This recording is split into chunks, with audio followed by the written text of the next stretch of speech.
As the dusk to dawn curfew ends, a UN convoy on the road in northern Namibia. The curfew reimposed by South African authorities a week ago is just one of the factors hindering the United Nations operations.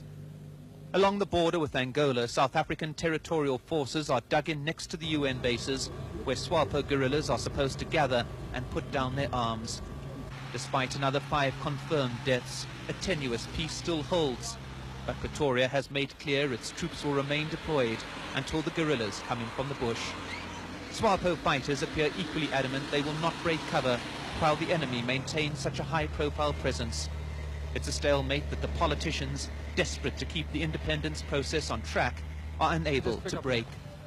Of the 1,600 guerrillas Pretoria claims came across the border 2 weeks ago, only 4 have reported to UN assembly points. Even these few are the subject of spirited debate. UN officers refusing to give in to South African demands that they be allowed to question the guerrillas before their return to Angola. When it was decided that 2 of the men needed to be flown out to a UN medical unit for urgent treatment, a compromise of a kind was reached. At the last moment, a South African medic was allowed to board the helicopter and accompany them. AK-47 Bazooka! AK-47 Bazooka! But members of the local population are also making their feelings known.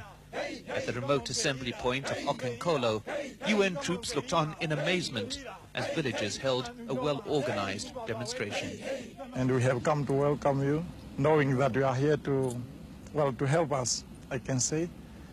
And we have come to deliver our message that you must work impartially and all those kind of messages, as you can read on the posters.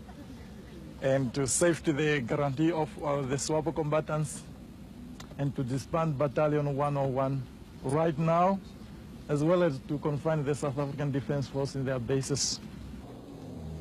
In a bid to make contact with and reassure guerrillas, UN monitors are now moving out of the assembly points into the surrounding countryside.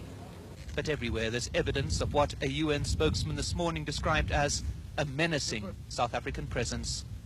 This church, a likely point for guerrillas to seek refuge, was surrounded by Pretoria's forces. I've got to wait till further orders. Okay, I must stress that I feel it's unwise to have this presence here. Okay? Okay, well, we're not. And I think you'd be better located next to United Nations assembly points. And while the South African troops stay in place, SWAPO guerrillas are likely to remain in the dense bush, concealed in any of the hundreds of rural settlements. The word has gone out that even the most remote of church missions, normally secure sanctuaries, are no longer safe. We have fear anyhow. We have fear, because we don't trust very much the agreements South Africa has made. What we are fear of is the way to group them here, the South African forces, in one way or the other, will bomb the place. We don't want that. To Dave Kaiser, the threat comes from the SWAPO side. Any major guerrilla incursion over the Angolan border endangers the white farmlands 200 miles to the south. For the past 2 weeks, farmers and their black workers have been on full alert, each evening on the lookout for any sign that what they call terrorists are in the vicinity. But it's a long-term threat posed by SWAPO that Dave Kaiser most fears. We were the people that civilized this country, that developed this country.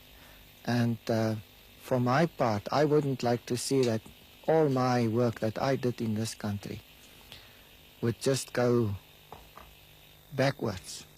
Do you think that you could ever trust a government that included people from SWAPO? Yeah, that is difficult to say. At the moment, we do not trust SWAPO because they have never been able to show that they want to do things in the way that we understand. They want to do things by way of violence, and that is not our way. We have to respond to violence, that is so.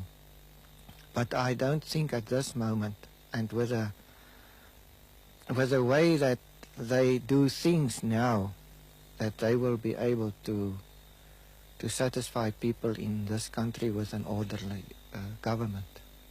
Back on the border this evening, another Swapo guerrilla arrived at an assembly point. Unlike the previous 4, he brought his rifle. But there's still no sign that the vast majority of fighters have built up enough trust in the UN and in the South African forces to follow him. More than 20 years of war has left a deep sense of fear and mistrust on all sides. These feelings are so deeply ingrained, they can only be eradicated by time. And with independence elections less than 7 months away, time is the one thing that the territory and the people who live in it do not have. Mike Hanna, ITN, in northern Namibia.